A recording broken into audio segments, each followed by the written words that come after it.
আজ রাখি পূর্ণিমা, একটা শুভ দিন, ভাই বোনের সম্পর্ক মধুর দিন। আজ সমস্ত ভাইরা সমস্ত বোনেদের মাথার ওপরে একটা বটগাছ হয়ে যেন দাঁড়ায়, আর সেটাই ভালো, ঠিক।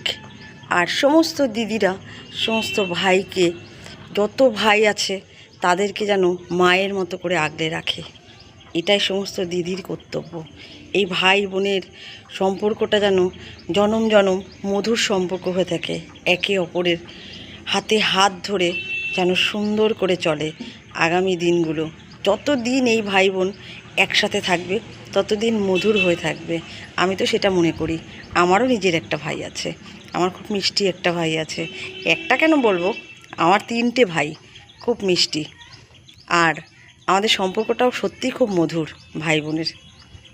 আমি যেমন আমার ভাইকে ভালোবাসি, তেমন আমার ভাইও আমাকে ভীষণ ভালোবাসে। প্রত্যেকে প্রত্যেকের খোঁজ নিই, এটাই হচ্ছে ভাই বোনের সম্পর্ক।